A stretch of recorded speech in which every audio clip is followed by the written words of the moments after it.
श्रीमद् भगवद गीता अध्याय 1 अर्जुन विषाद योग श्लोक 11 થી 15 સરળ ગુજરાતી અર્થ અને સમજૂતી।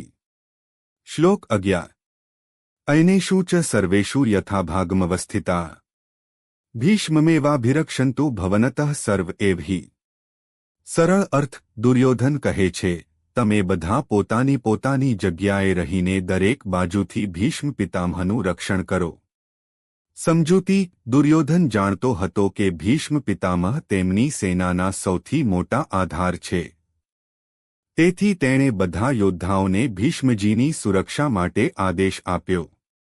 શ્લોક 12 તસ્ય સંજન્યન હર્ષમ કુરુ વૃદ્ધ પિતામહ સિંહનાદન વિનદ્યોચ્ચૈઃ શંખમ દધમો પ્રતાપવાન। સરળ અર્થ દુર્યોધનનું મનોબળ વધારવા માટે ભીષ્મ પિતામહે સિંહ જેવી ગર્જના કરીને પોતાનો શંખ વગાડ્યો। સમજૂતી ભીષ્મજીના શંખનાદથી સમગ્ર કૌરવ સેનામાં ઉત્સાહ અને આત્મવિશ્વાસ વધ્યો।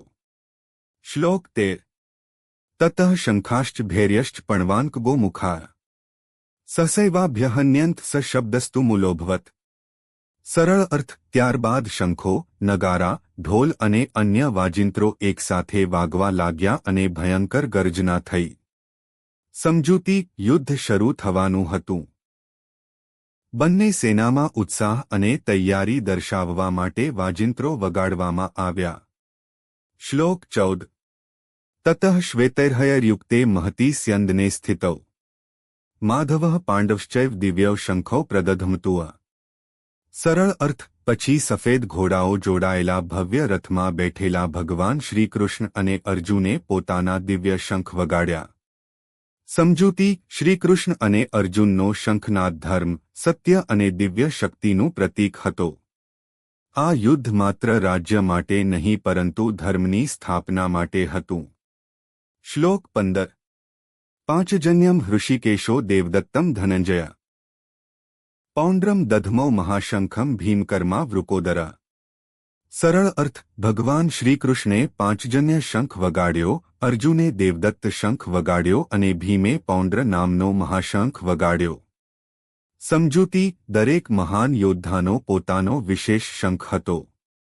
આ શંખનાદ ધર્મના વિજય અને સત્યની શક્તિનું પ્રતીક હતો। પાંડવોના શંખનાદથી કૌરવ સેનાના મનમાં ભય ઉત્પન્ન થયો। શ્લોક 11 થી 15 નો સારાંશ દુર્યોધન ભીષ્મ પિતામહની સુરક્ષા માટે આદેશ આપે છે। ભીષ્મ પિતામહ શંખ વગાડીને કૌરવ સેનામાં ઉત્સાહ ભરે છે। બંને પક્ષોમાં યુદ્ધની તૈયારી માટે શંખ અને નગારા વાગે છે। ભગવાન શ્રીકૃષ્ણ અને અર્જુન દિવ્ય શંખ વગાડીને ધર્મયુદ્ધની શરૂઆતનો સંકેત આપે છે। પાંડવોનો શંખનાદ ધર્મ, સત્ય અને ભગવાનની કૃપાનું પ્રતીક છે।